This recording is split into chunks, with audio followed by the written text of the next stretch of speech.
Welcome to Wrap It Up. It's time to wrap it all up. What you ask? Of course, the trending stories that made headlines during the week nationally and internationally. My name is Nonkas Bolokindi. It's so good to be back with you. Let's go. We learned of the passing of the human rights advocate George Bizos, who was widely praised as an anti-apartheid activist as well as a human rights champion. I personally loved how the different political figures, including the president, spoke of him and his contribution in society. And on that note, may his soul rest in peace.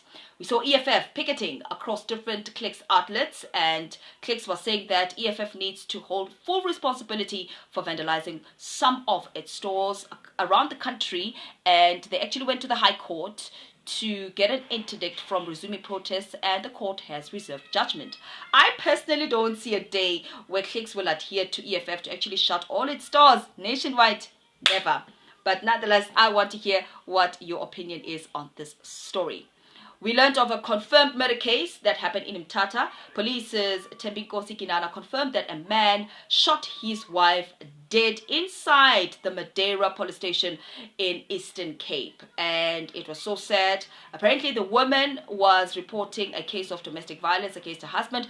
When it seemed as if he was pursuing her, he entered the police station without saying a word. He started to fire shots at her, and she passed away right on the spot. But what I loved about this case is that although the husband tried to flee, he was arrested, and I hope that justice will prevail in this case. What I don't understand between couples is that if one partner is done, why don't they walk away?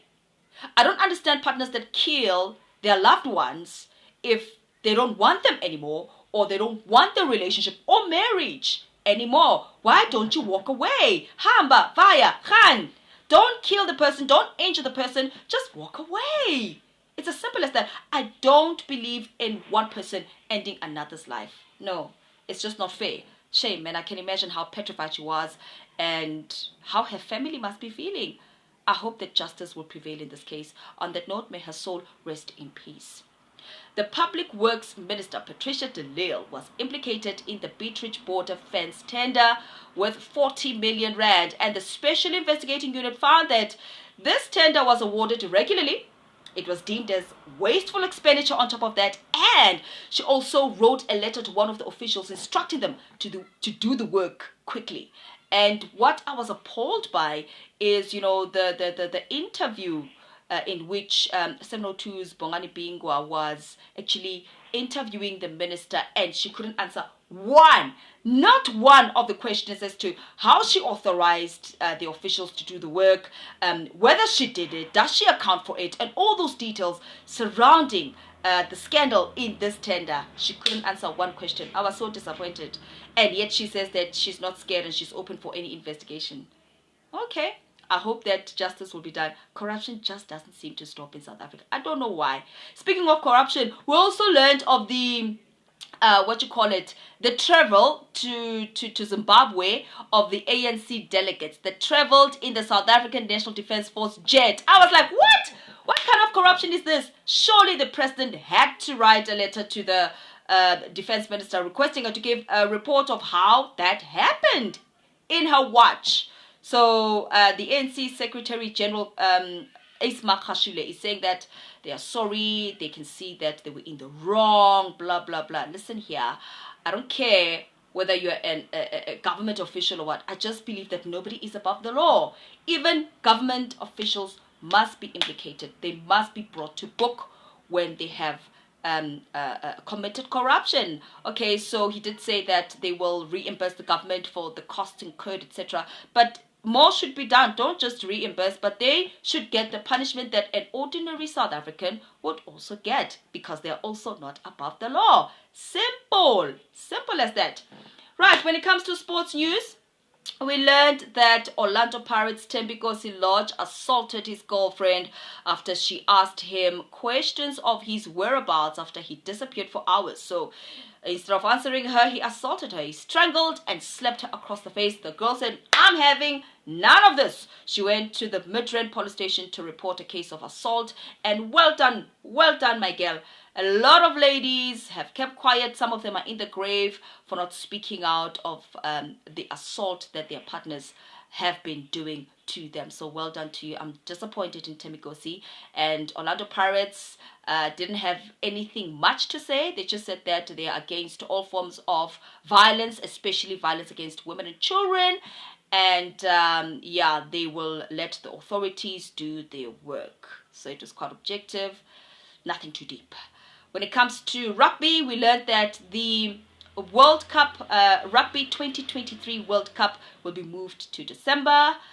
And when it comes to tennis, we learned that Novak Djokovic was actually suspended from the US Open after a tennis ball accidentally hit one of the line judges. So Novak was requesting that fans be supportive, and this happened after the judge actually received backlash online. So after online trolls, Novak said, let there be support. So it was an accident. It was really unnecessary for Novak to be suspended. It was an accident. I mean, the tennis ball accidentally, they even say, accidentally hit the line judge's throat. How? Accidents happen. But anyway, into Zakona, right? Which means those are the things that happen. Right, to wrap up this episode, we learned that a video that was meant to humiliate a petrol attendant turned out to be a blessing to him. I'm talking about Wiseman Dabezita. So this video went viral in January, right? So he was pranked by one of the motorists where they requested that he pour a petrol for them for 210.